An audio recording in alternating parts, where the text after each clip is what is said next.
One of the key themes of A Wizard of Earthsea that comes up in the very first chapter and then runs throughout the work and will show up in the other Earthsea novels and short stories as well, is that power is not all that it's cracked up to be or anticipated or desired, including by some of the characters. Ged himself, who's rather impatient to start learning how to use the power and potential that he has to have even more power to do things, to gain honor, reputation, power over things, knowledge, right? And he encounters others as well.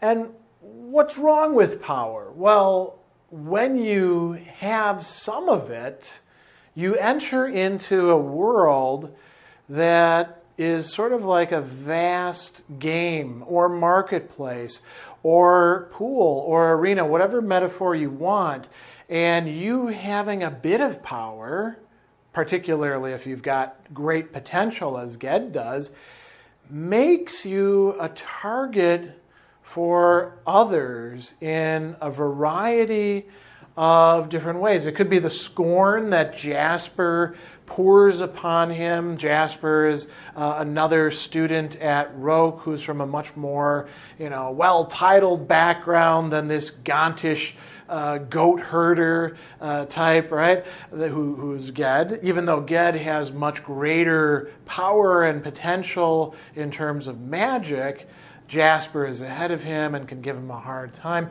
Or it can be much less, we could say, innocuous. I shouldn't say completely innocuous, because Jasper's goading leads Ged into doing something that disrupts the very equilibrium. But it can be dangers of others wanting to use your power, wanting to seduce you, to control you, to harness, to use your power as something to augment their own power, to make you powerless, except insofar as you use your power their way. There's also important temptations that come with having power. And a lot of this is illustrated in one of the very first relationships and exchanges that we see in the very first chapter. Ged's aunt, his sister's mother, takes an interest in him because she realizes that this kid can do magic like she can. So she tells him, I will bind your promise. Your tongue will be stilled until I choose to unbind it. Even then, though you can speak, you will not be able to speak the word I teach you where another person can hear it. We must keep the secrets of our craft. Good, said the boy, for he had no wish to tell the secret to his playmates, liking to know and do what they knew not and could not. He sat still while his aunt bound back her uncombed hair. She began to sing. Her voice changed. And she speaks to him the spell and then says, speak, to test the spell. The boy could not speak, but he laughed. Then his aunt was a little afraid of his strength, for this was as strong a spell as she knew how to weave. Now notice what it says here.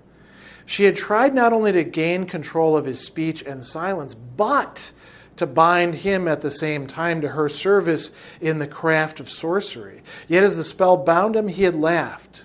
She said nothing. And what's going on there? She wants to control him. She wants to use the power that she sees. She's not being completely upfront with him. She's not treating him as a nephew. She's treating him as a tool. And she's just not strong enough to pull it off.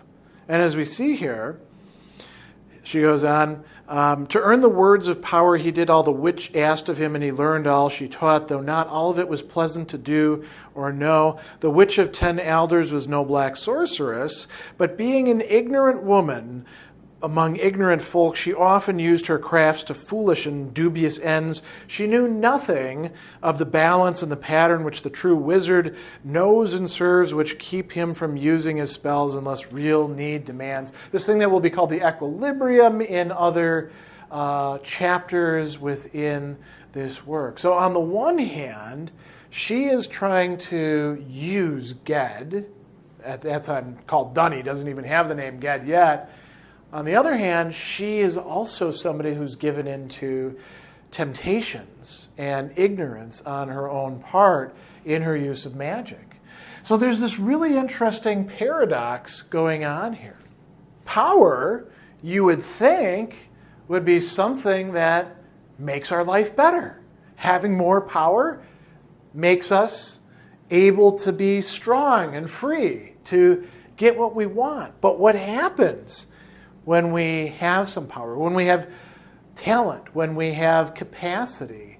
We get on the radar of other people who have been around longer than us and have more advantages and want to use us for their own ends. Others want to take control of us and use us. And Ogion, the mage who names Ged and takes him on as an apprentice, explains this after Ged screws up, after the first attempt to seduce him into becoming somebody else's thrall. And we should actually talk about this a little bit.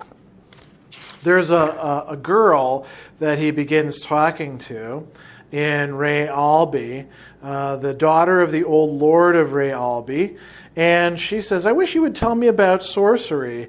And Ged wants to please her, to win her admiration. And he allows her to talk him into, or goad him into, finding a spell in one of Ogion's books. She does so by saying, can you change your own shape as wizards do? And he says, I might if I choose. And eventually she says, are you afraid to? No, I'm not afraid. Maybe you're too young then. And so he decides he's going to do it. And he goes looking through the spell books, and things go wrong. And it turns out, as Ogion says, you don't remember that girl's mother, the Lord's wife, is an enchantress. Indeed, Ogion had once said this. Ged had not paid much attention, though he knew now that Ogion never told him anything he had not good reason to tell him. The girl herself is half a witch already.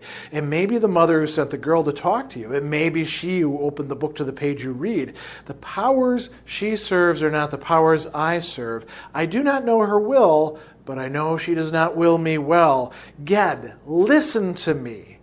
Have you never thought how danger must surround power as shadow does light?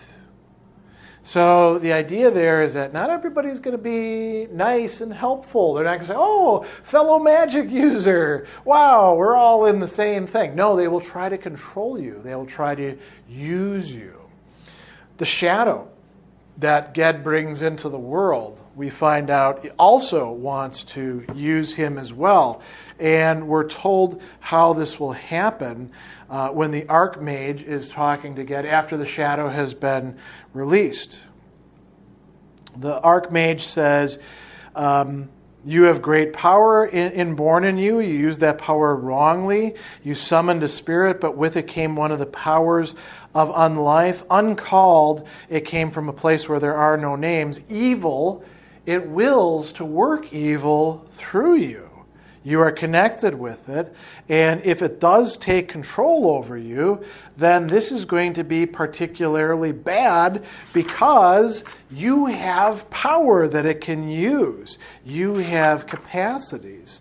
Later on, he talks about the danger that will happen. This is where Ged is talking with Ogion after coming back to Gaunt. And he says, if it defeats me, then it will take my knowledge and my power and use them. It threatens only me now, but if it enters into me and possesses me, it will work great evil through me. It wants to turn Ged into a thing called a Gebeth, which is sort of a hollowed out shell of a person whose will and personality has been effaced by the evil that now inhabits the person and uses it like a puppet or like an article of clothing. A wizard Gebeth would be very dangerous indeed. There's another very interesting section that takes place having to do with one of the old powers up in Oskill, one of the northern islands, with the stone of the Terranon. And this involves the now grown-up young girl who Ged had run into before. So there's this long discussion between them. Her name is Sareth. And she says, have you heard of this stone? It's a famous thing. The jewel outshines all the famous treasuries. Would you like to see it? She smiled with a look of mockery and daring, as if a little afraid of what she did. She led the young man from the hall down to the base of the tower, downstairs underground to a locked door he had not seen before. She showed a small room like a dungeon cell, floor, walls, ceiling, all rough stone, unfurnished, blank. Do you see it?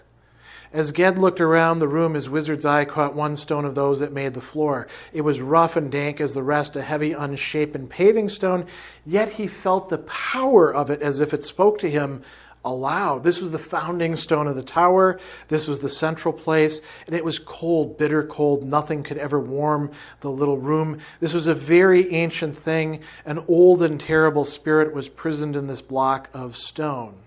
She says, this is the Terranon. Do you wonder that we keep so precious a jewel locked away in our deepest hoard room? He says, tell me of its powers.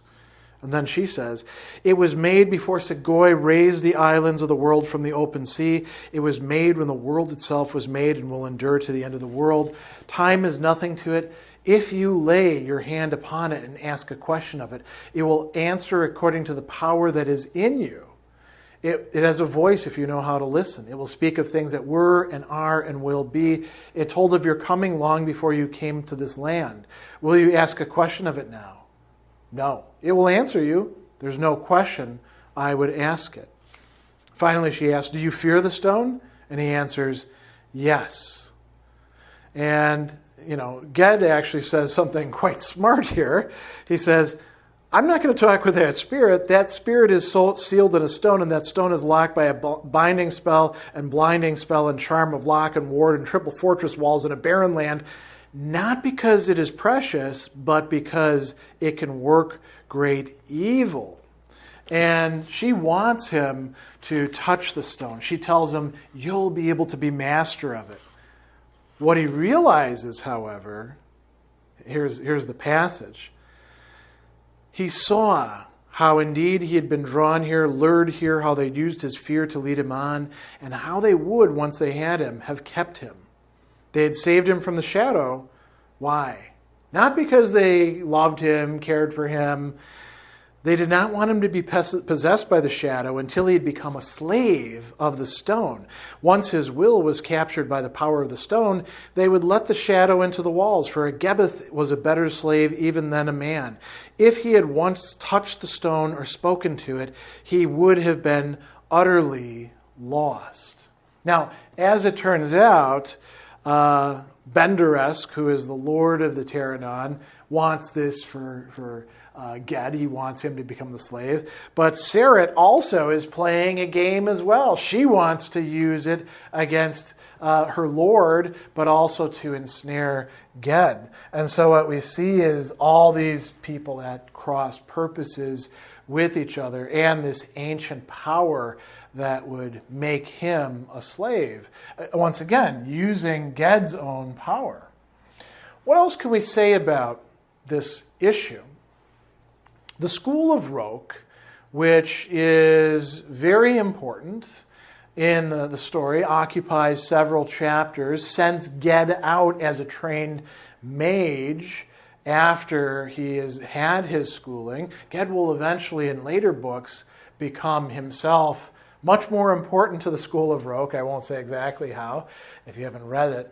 But what are the masters doing? The masters are teaching their pupils, who are going to become at least sorcerers or wizards, and perhaps actual mages, teaching them how to understand power, They teach them about the equilibrium.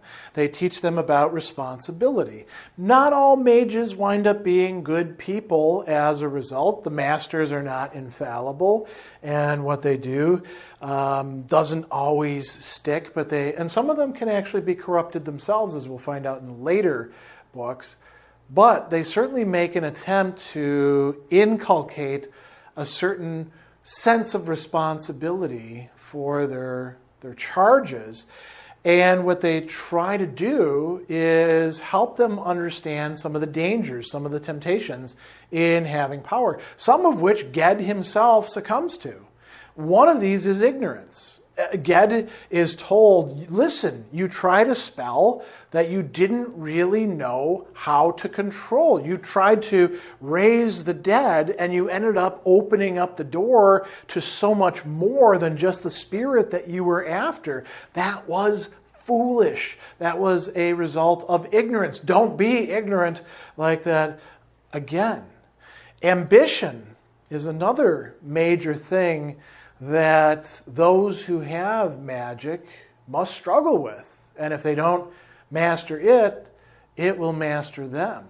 And we see this happen throughout the books yet to come. Finally, the passions, the emotions. What is Ged driven by that leads him to doing this terrible thing that leads to the death of the Archmage at the time and the need to elect a new one? He gives in to envy, to anger, to all of these negative passions that lead him astray. Greed could be another one. And these lead people into doing wrong, which then has to be, if it can be at all, fixed in one way or another. So this is a very important dynamic running through this book. We can say that part of what Ged is being schooled by, not only at Roke, but also through his encounters with Ogion, and also, I would say, in his final engagements with his friend Vetch, who he trained with at Roke, and who will help him, in the end, confront his shadow.